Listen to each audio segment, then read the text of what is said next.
You have 3 weeks to finish this project. For 18 of those days, you do nothing. Then, on the final night, something happens. Your mind switches on like a light no one told you was there. You call it panic, but the real answer is far stranger. Your brain has been calculating the value of this task since the moment you first heard about it. It just didn't tell you the number. Not until now. Think about the last time you finished something right before it was due. Maybe it was an email at 11:58 for a deadline at midnight. Maybe it was packing a suitcase 40 minutes before the taxi arrived. In that moment, your focus was different. Sharper, almost unfamiliar, like a version of you that only shows up under pressure. Where does that version go the rest of the time? The answer starts with a Russian psychologist named Bluma Zeigarnik, who noticed something odd in a Vienna cafe in the 1920s. Waiters could recall complicated, unpaid orders in perfect detail. The moment a bill was paid, the memory vanished almost instantly. Zeigarnik brought this into the lab. She gave people a series of simple tasks, then interrupted half of them before they were done. Later, she asked everyone to recall what they had worked on. The unfinished tasks were remembered about twice as often as the completed ones. This became known as the Zeigarnik effect. An unfinished task doesn't just sit quietly in the back of your mind, it stays active. It hums. Your brain treats it like an open file that needs closing, and that open file pulls at your attention even when you're doing something else entirely.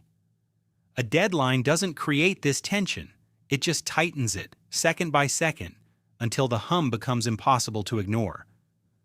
But tension alone doesn't explain why you suddenly become capable of things you couldn't do an hour before.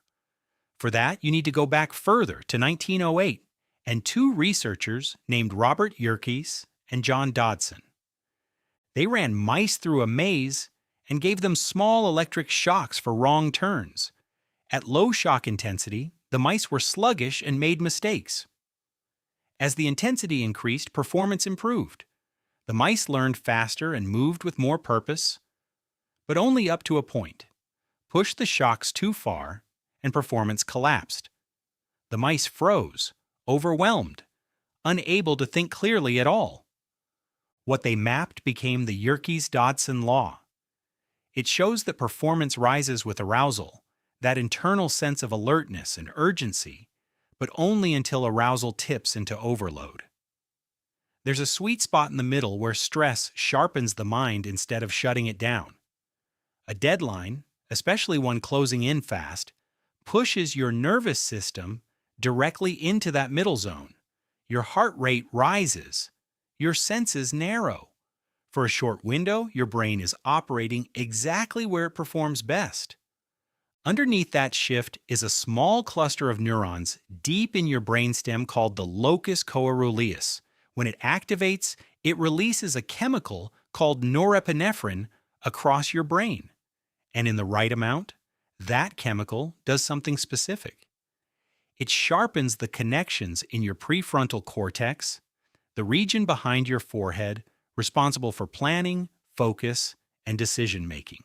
The neuroscientist Amy Arnsten has spent decades studying this exact mechanism. Her research shows that a small dose of stress chemistry tunes your thinking brain like an instrument. Too little, and the signal is weak. Too much, and the same chemical floods the circuit and knocks it offline instead. A deadline landing at just the right distance produces just enough norepinephrine to tune you, without enough to break you. Why does that window only open at the end, though? Why not on day one, when you technically have more time to use it well? A management theorist named Piers spent years studying procrastination, and he built something called temporal motivation theory to answer exactly this. His model says your motivation for any task depends on how much you value the outcome and how confident you are that you'll succeed, divided by how impulsive you are and how far away the deadline feels. Notice that last part. Delay isn't a side detail in the equation. It's a divisor. As the deadline gets closer, that number shrinks, and mathematically your motivation spikes, even though nothing about the task itself has changed. This is the part that should unsettle you a little. The task was never small on day 1 and suddenly large on day 19. Its value was always the same. What changed was your distance from it. Your brain was never lazy in those first 18 days. It was accurately calculating that the reward felt too far away to chase yet. You've probably felt Steele's equation in reverse too. Picture yourself an hour from a deadline, fully locked in, moving faster than you have all week. Then an email arrives. The deadline has been pushed back 3 days. Within minutes, that sharp, urgent focus drains out of you, even though you still have less total time than you started with days ago. Nothing about the task changed. The delay variable simply grew again, and your motivation shrank to match it almost instantly. It's a strange kind of proof that the pressure was never really about the work itself. There's a second layer to this, and it comes from research most people know from outside psychology entirely, from a book called Scarcity by the economist Sendhil Mullainathan and the psychologist Eldar Shafir.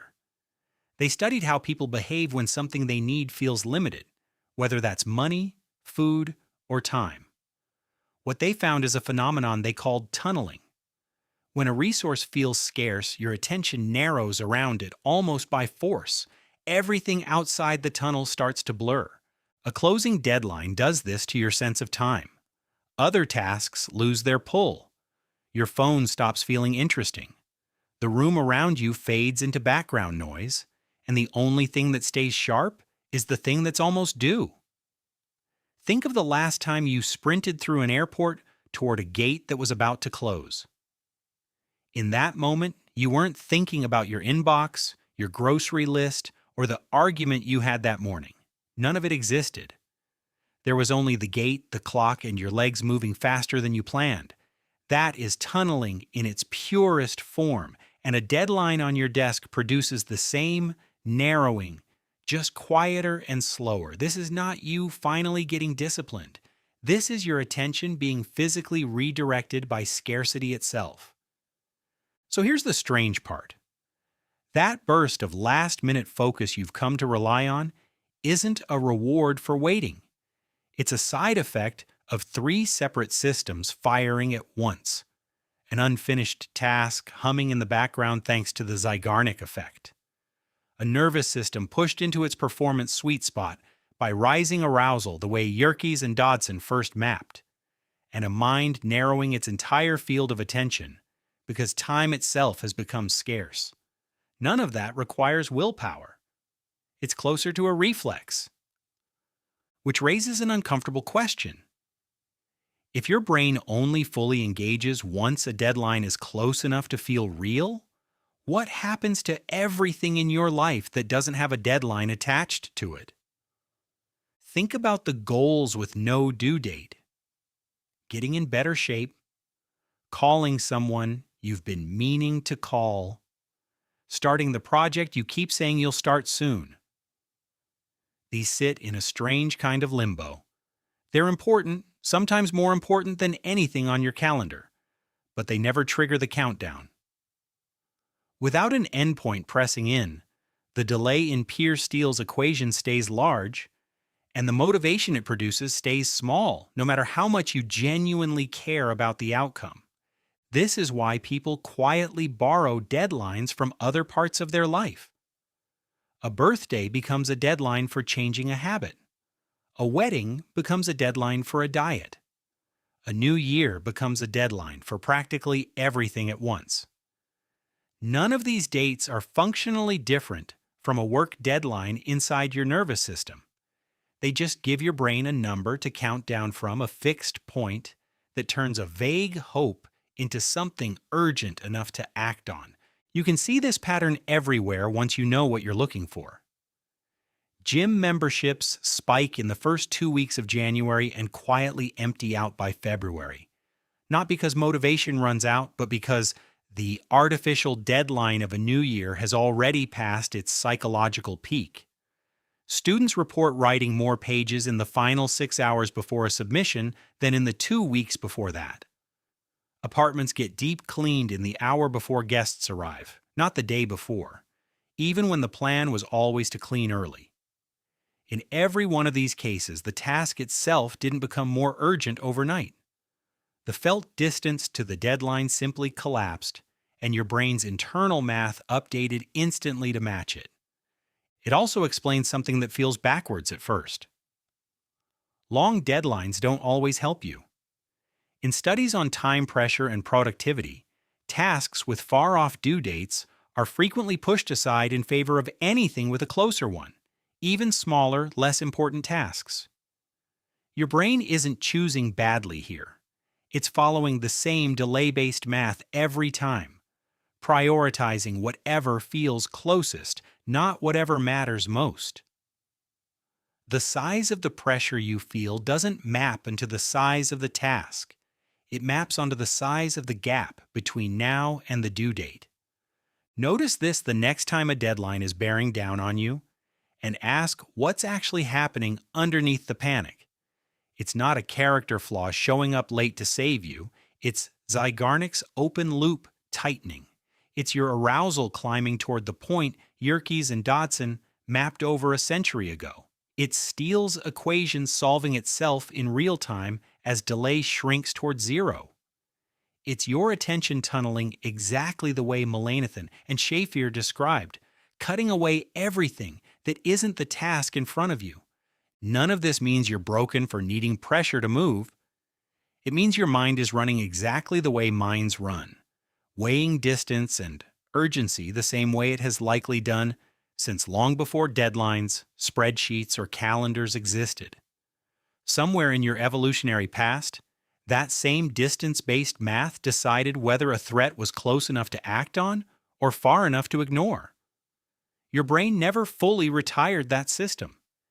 It just repurposed it for emails, essays, and packed suitcases. That's why the feeling of suddenly is an illusion. Nothing happens suddenly the night before something is due. The hum was always there, quietly building since the day you first heard the deadline. You just couldn't feel it yet because the distance hadn't closed enough for your nervous system to treat it as real.